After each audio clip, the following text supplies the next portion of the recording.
The Prabhupada Connection. Causeless Mercy 57 Varnasrama. An elusive goal by Vyapakadasa Namam Visnu Padaya Krishna Presta Bhutales Ramate Bhaktivedanta Svamanitine Mine Namaste Sarasvate Devgoravani Prakareen Nirvisesa Sunyavadi Paskatya Desa Tareen. The Hare Krishna movement has not fulfilled its responsibility in regards to spiritual, self-sufficient community development as envisioned by its founder Akriya, His Divine Grace A.C. Bhaktivedanta Swami Prabhupada. If this is to change, past mistakes and misconceptions must be re-evaluated using the writings and spoken word of Srila Prabhupada as the litmus test of success. Presently there is a wide gap in the understanding of how to bridge the philosophy of Krishna consciousness to the practical skills needed to build a sustainable, spiritually focused society. Progress is dependent on narrowing this gap.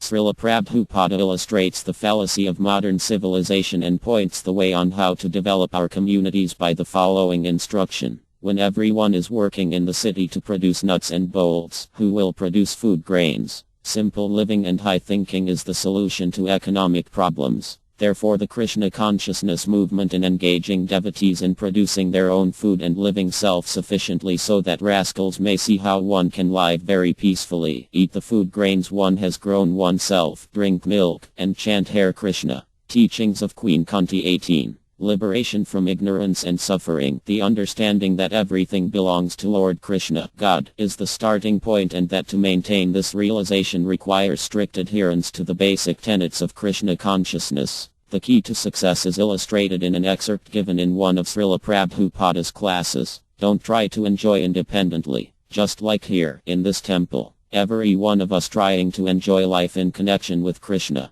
As soon as we are disconnected with Krishna consciousness, this kind of foodstuff or this kind of living, simple living, will not satisfy you. You will be tossed by the waves of material nature. Srimad Bhagavatam 2.3.1112. Los Angeles, May 29, 1972. As a glove fits the hand, it is a prerequisite that a strong spiritual program be implemented as the backbone of a sustainable social system. If we are able to achieve this successfully, the preaching opportunities will be vast, since the world is waiting for a practical example of a spiritually based community living in harmony with nature. Fortunately, Srila Prabhupada and the timeless Vedic scriptures provides a blueprint of the harmonious social setting called Varnasrama Dharma. Varnasrama comprises the sectioning of society into 4 different Varnas and 4 different Asramas. The Varnas are meant for the proper organization and functioning of the social aspects of civilization, while the Asramas are meant for developing our spiritual consciousness, the hand which fills the glove, which simultaneously provides an understanding of one's place in nature. Asrama is key since it provides the spiritual strength and morality to avoid the pushings of the mind and senses toward overconsumption and the striving for material pleasures.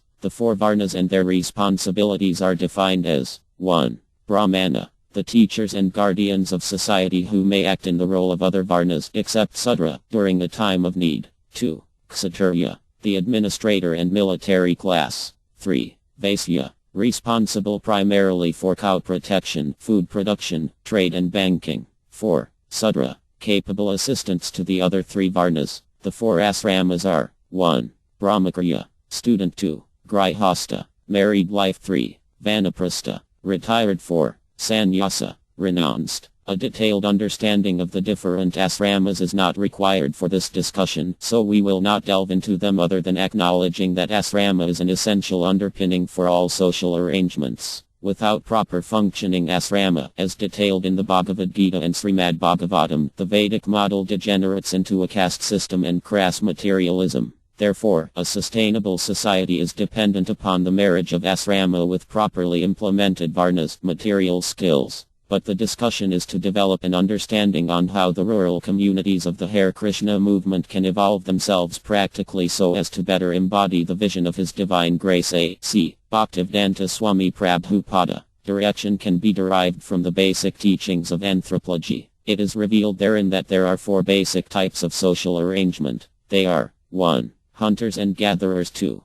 Pastoral nomads. 3. Extensive agriculturists. 4. Intensive agriculturists. Each societal classification has a specific means of food production, political hierarchy and mechanisms for redistributing wealth. It is significant that scholars choose to categorize different types of society based upon their means of producing their sustenance. Food production is the basis of every society, and its importance must not be minimized, and through its efforts an understanding of one's place in nature is revealed. For example, the basic tenets of Krishna consciousness has important applications in designing and maintaining a food-producing landscape.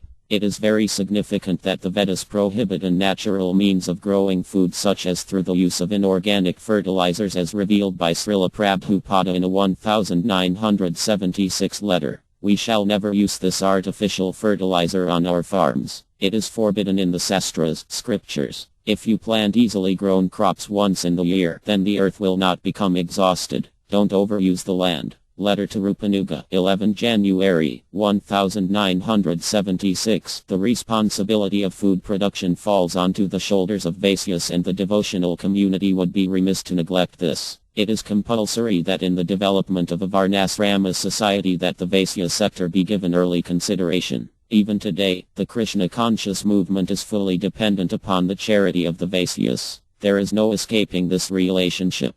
They are the sole producers of wealth, and any neglect along these lines is short-sighted, and previous indifference to the Vaisyas has been the cause for failure of many rural communities. It is just that simple. Each Varna has its particular importance, and none can be neglected for the harmonious functioning of a Varnasrama society. However, to repeat, the defining characteristic of the Vaisya role is that it acts as the engine of society. If this engine isn't tuned properly, the result will be repeated backfiring and unfulfilled potential. This is at the heart of the problem regarding our ineffective rural development, and which can be typified by the sentimental approach to cow protection. Ill-conceived attempts have snuffed the life air out of so much effort to develop communities, with the obvious conclusion that cow protection is greatly misunderstood. Srila Prabhupada in a conversation with a banker defined the various Varnic responsibilities as follows. Our Vedic philosophy is that everyone must work, but there must be division of work. Just like in your body there are different parts. The head department, the arms department, the belly department, and the legs department. These are different parts. So all these departments must work for the total benefit of the body. That is our philosophy. No body should sit idle, but he must work according to his capacity. Brain must work for giving direction. Hand must work for giving protection. Belly must work for supplying food, energy, and leg must work for carrying the body. So similarly the society must be divided. The brain of the society, the arms of the society, the belly of the society, and the legs of the society. That will make perfection. The brain will give direction, that is the Brahmanas. The arms will give protection, that is the Kshatriya. And the belly will give energy, food, that is Vaisya. And the legs will carry the body, that is Sudra. This is, whole society should be divided into 4 divisions, the Brahmanas, the Kshatriyas, the Vaisyas, and the Sudras. And they should work cooperatively for the total benefit of the body. This is perfect life. Room conversation with banker. September 21, 1973, Bombay. Historically, the Krishna consciousness movement has focused primarily on Brahminical activities, since it lends itself perfectly to developing Krishna consciousness. However, to date much of the Brahminical tutelage and meditation have been dedicated to skills more attuned to the urban and temple setting.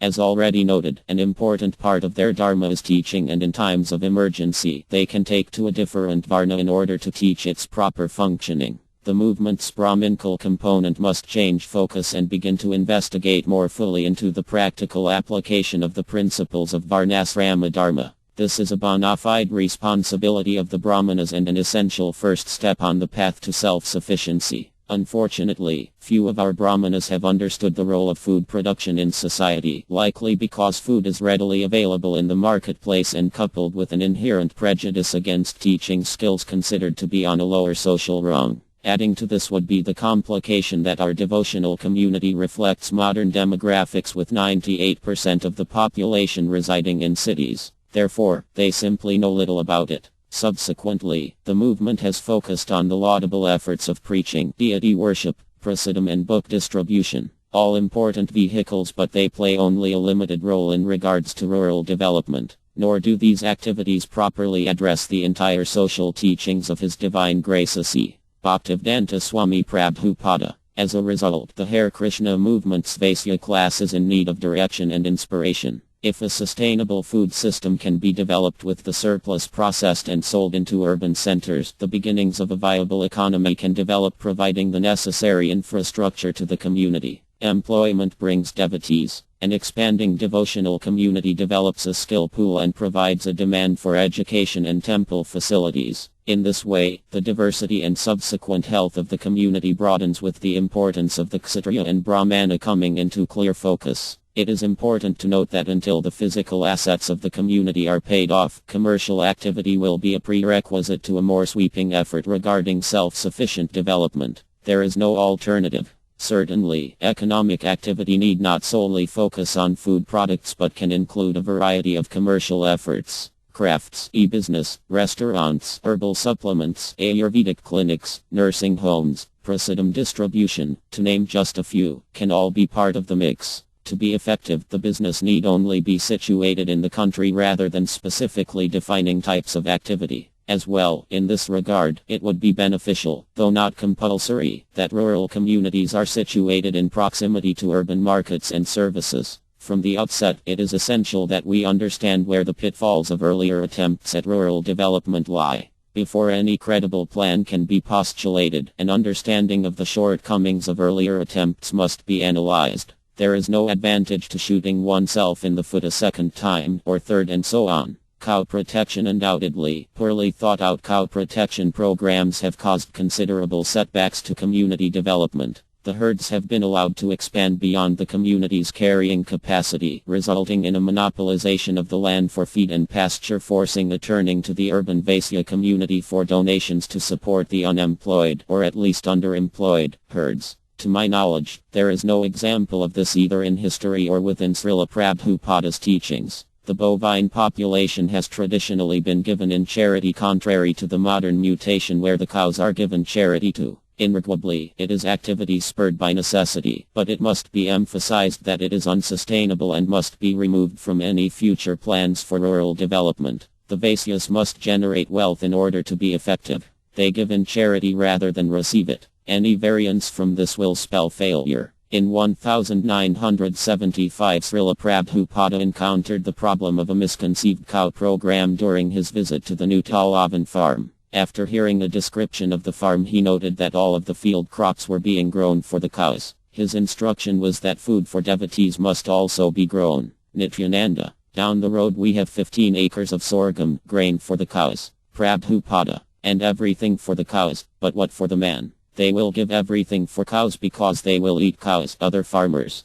But you utilize the animals for growing your food. Brahmananda. The idea is we should maintain the animals, but then the animals should provide foodstuffs for the man. Prabhupada. Yes. Brahmananda. And that way there is cooperation. Prabhupada. Yes. The animals, bulls, should have helped in spite of that, instead of that machine. Then it is properly utilized. And others, they cannot utilize these animals. Therefore, what they will do, naturally they will send to slaughterhouse. But we are not going to send to the slaughterhouse. Then what we will do, they must be utilized. Otherwise, simply for growing food that the cows and bulls we engage ourselves. You are already feeling burdened because there are so many bull calves. You were asking me, what we shall do with so many bulls. Walk around farm. August 1, 1975, New Orleans. Our cows and oxen must be made to pay their keep and fulfill their social responsibility of producing vegetables, milk and grain. If they are allowed to continue to abrogate this duty, it is only natural that some will conclude that the herds are a burden and the risk of abandonment arises. This has already occurred in our movement and this will perpetually repeat itself until done correctly. The cows must be honored and protected but must reciprocate by producing food. Unemployed animals lying day after day in their pee and poop can, and likely will be, used as an argument for their slaughter. This situation cannot be allowed to continue. It is not enlightened cow protection. Recent attempts to train the oxen have also ended in failure. Some years ago, an ISKCON affiliate delivered a program with over a dozen teams being trained. It was reported by a director of this organization that only one team was currently utilized, and that is to haul firewood. During my stay at New Vrindavana for nearly 1 year, this organization's team of oxen was observed to be constantly unemployed. And recently, we were informed by them that no trained team is available east of the Mississippi.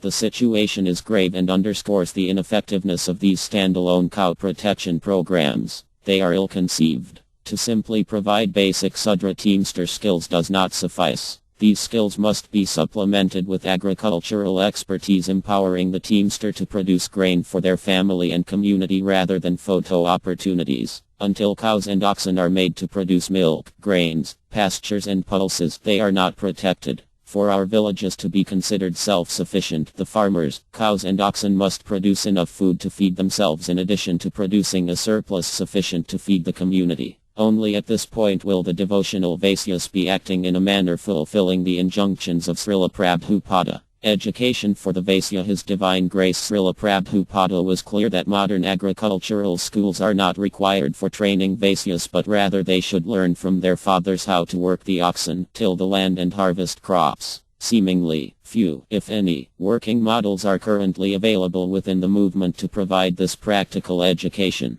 This, coupled with the urban upbringing of the devotees, provides few facilities for our devotees to learn firsthand. So as a first step, a concerted effort to provide agricultural training is required until the necessary skills are transferred to different projects where they can take on a life of their own. For our communities to become dynamic, it is imperative that the farms add diversity to the crop mix and break the near monopolization of land for cow fodder. Different families must cooperate to have mutual cow ownership, and lactations must be stretched to their limit in an effort to reduce the cow population. Grain production is not difficult and should be one of the first objectives of the rural-based Vaisyas. I am not in direct contact with the ISKCON Ministry of Agriculture, but if they are to have a lasting, beneficial effect, they must evolve from their current effort devoted to collecting reports on cow herds and morph into an educative organization teaching agricultural practice using an existing functioning farm as a backdrop. If they are incapable of this, then at least be instrumental in linking devotees with essential agricultural skills with those who are lacking the same. Everyone has skills and realizations to offer, and such an exchange will add enthusiasm and vigor to the fold. Without doubt, cow protection is a vital component of a Vaisnava self-sufficient society and an essential part of the Vedic paradigm. However, to date, its overemphasis coupled with a lack of basic agricultural skills and animal husbandry has prevented the communities to develop properly, resulting in a deep cynicism within the devotional community taking root. Future action must ensure that these problems are brought into focus and dealt with. A thriving Vaisya community is essential to the proper functioning of a Varnasrama society. As the Vaisya seed germinates and fructifies, the necessary employment for Sudras, taxation resources to fund social projects administered by the Kshatriyas, and funds to build temples and support Brahmanas becomes available, providing necessary resources for full Varnasrama development. Neglect of their importance is a recipe for social impotence. It is noteworthy that Srila Prabhupada was heading towards Gitanagari to implement his plans for developing Varnasrama. In 1977, Gitanagari possessed the richest topsoil and agricultural resources in the movement. So it was no mistake that His Divine Grace headed there to teach us how to establish Varnasrama. No society can develop beyond the vigor of its topsoil, and this must become a fundamental understanding in our efforts at developing self-sufficiently. Obviously, in regards to Varnasrama, the land and cows were foremost in Srila Prabhupada's mind. We must follow his example by using them as the building blocks of a sustainable Varnasrama society. Nuts and bolts just won't do the trick. As a means to stimulate ideas on how to proceed, the following suggestions are offered as a starting point for discussion. Brahmanas must take the lead in establishing agricultural extension programs and must become capable at showing that a rural setting is advantageous to developing Krishna consciousness. Greater emphasis must be given to simple living and higher thinking, with an emphasis on rural living as the perfect setting for this lifestyle choice. Increased efforts in establishing small working examples regarding agricultural autonomy be encouraged. Manpower and financial resources must be focused on developing functioning examples of rural independence. Develop a means of communication where individuals who are actively involved in these endeavors are able to trade information and develop solidarity. Encourage those devotees with Vaisya propensities to further develop their skills, but in a rural setting. Employment must become locally based, with fathers and husbands at home each night with the family. Establish businesses on farms with their products being marketed into the cities in a cooperative effort with the urban-based devotional community. Introduction of private ownership or long-term leases on existing properties to individuals capable and willing to develop rural communities. If progress can be made in respect to these priorities, it should become evident that Varnasrama need not be as ephemeral as past experience has shown. Even in today's chaotic situation, its presence can be readily seen. The Varna divisions are empirical and evident everywhere. The devotees must not fear developing alliances with the like-minded in regards to self-sufficiency, even though they may not agree with all aspects of our philosophy or our ultimate goal. Their practical skills and realizations can assist us greatly and save us years of individually moving up the learning curve. We can learn volumes from outside sources, and by Srila Prabhupada's grace, it can be easily dovetailed in Lord Krishna's devotional service. All glories to Srila Prabhupada. Vyapakadasa Editor, Hare Krishna Rural Life.